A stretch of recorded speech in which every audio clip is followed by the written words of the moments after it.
Welcome to a new edition of the Neon Jazz interview series with Chicago-based improviser, composer, and producer Paul Giallorenzo. Originally from Long Island, New York, Paul is now a staple of the Chicago world with a diverse range of contexts and improvised avant-jazz, experimental, and electro acoustic music, performing regularly locally and throughout North America and Europe. We talked to him about the recent passing of the Chicago sax titan Mars Williams. He recounted a host of memories and the legacy that Mars leaves behind, along with much more. Dig this interview and retrospective. Hey, good. Nice to meet you. Yeah, you too. Thanks for reaching out. Yeah, man. I remember Mars pretty well from the interview, which, sometimes these interviews blur together, but it seemed like it was a lot longer ago than it was, and it was only in 21. So I was quite surprised. And I think, unfortunately, in this position of spinning records with jazz musicians and talking to them, you kind of, they pull on your heartstrings, and Mars was definitely one of those cats. So I'm sorry to hear that he left, and I want to celebrate the memory and legacy, and I think that's best exuded through the musicians that knew him. Totally. Yeah. So thank you for taking a minute out. And are you originally from Long Island? I am actually. Yep. My dad was born in Brooklyn and raised in Babylon, Massapequa. Nice. Yeah. My family's from the Bronx and Harlem, and then we moved out to Long Island when I was like 5 in Rockville Center, kind of this small town, like just on the southwest part of the island. But yeah, it was a nice place to grow up for sure. Yeah, there were a lot of good memories up there. But at any rate, I kind of want to dive into Mars and just kind of, what was the beginning of meeting him and your working relationship with him? Yeah, I was from Long Island. I came out to Chicago in the late 90s for school and kind of got my start there.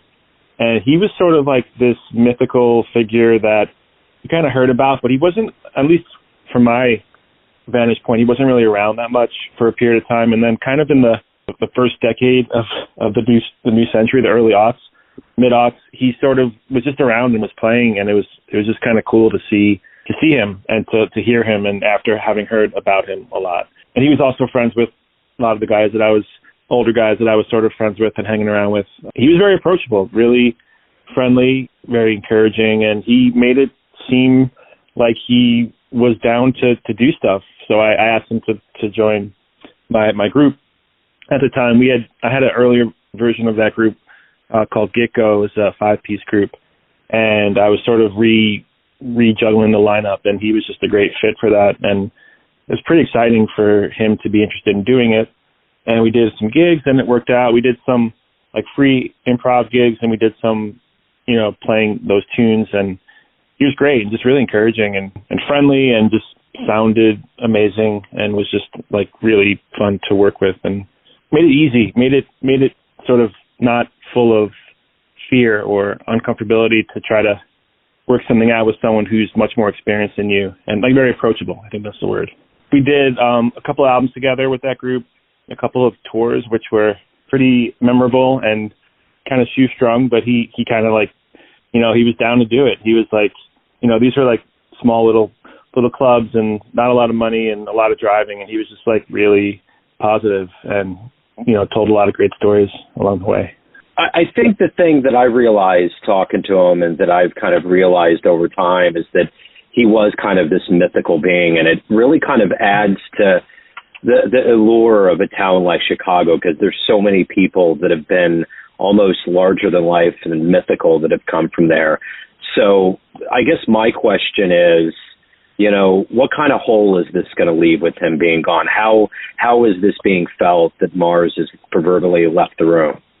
Yeah, I mean, it's hard to say on one hand, but then on the other hand, it's already being felt, and it's pretty clear that he was kind of like a patriarch of the scene. But he was so prolific, and he's been working with like a lot of younger folks, like younger than me, the last like 5 years or so, and I think they're also had just kind of gotten to know him, and I think he's definitely left his mark, and he's definitely his absence is strong. And I think we're just kind of, or for me at least, I'm just kind of starting to feel it and to sort of put it together as like, oh yeah, he's gone, it's hard to say how it feels, but I think he left a lot of not just great music, but great stories and just a great attitude on life, and sort of very inspiring, kind of just strong-willed, strong-minded, but totally open. And he was here for it all, and here for the music. He was here for us, like the people that kind of, he worked with later in his career who were looking up to him. And he was just, every night he was just giving it his all. And I think it's going to be felt. I was at a sort of a small memorial for him recently, and there's just a lot of folks there who he's worked with, who are friends, mostly musicians.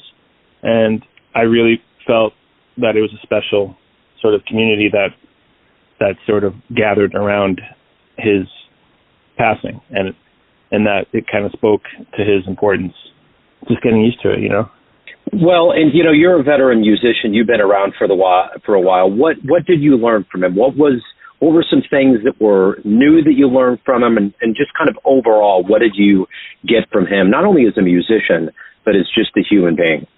Well, yeah, musically, it's kind of hard to put into words, other than just sort of this idea of giving it your all, being open, having energy, not thinking that anything is sort of beneath you or not important, even if there's a small crowd.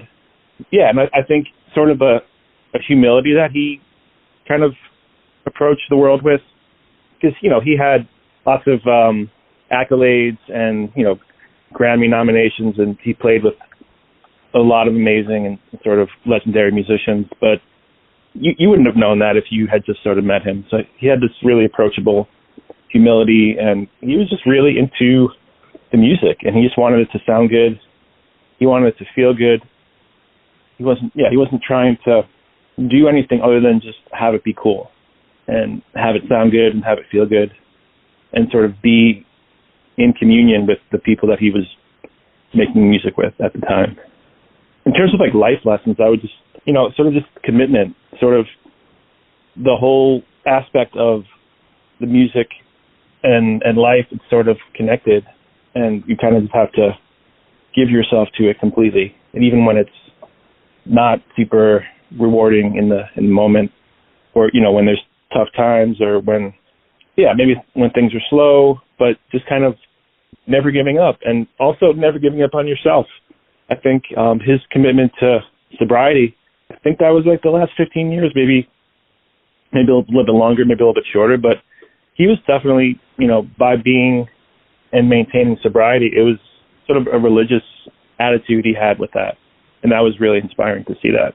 Yeah, just to kind of follow that example. I mean, not necessarily for myself, but just in terms of the dedication and the commitment to a vision, and to sort of like taking care of yourself and trying to survive to play music. That's kind of what it felt like. Well said, Paul. This is great, man. I really appreciate you kind of opening up about Mars. Thank you very much for taking a minute out. I appreciate it. And I look forward to spinning more of your music on the program. For sure. You too. Thanks, Joe. Thanks for listening and tuning in to another Neon Jazz interview, where we give you a bit of insight into the finest players and minds in Chicago, Kansas City, and spots all over the world, giving fans all that jazz. And thanks to Paul for opening up the Mars Vault and for taking a minute out. If you want to hear more Neon Jazz interviews, you can find us on Spotify and Apple Podcasts. Subscribe to us at YouTube, and for everything Neon Jazz, go to theneonjazz.blogspot.com. Until next time, enjoy the jazz, my friends.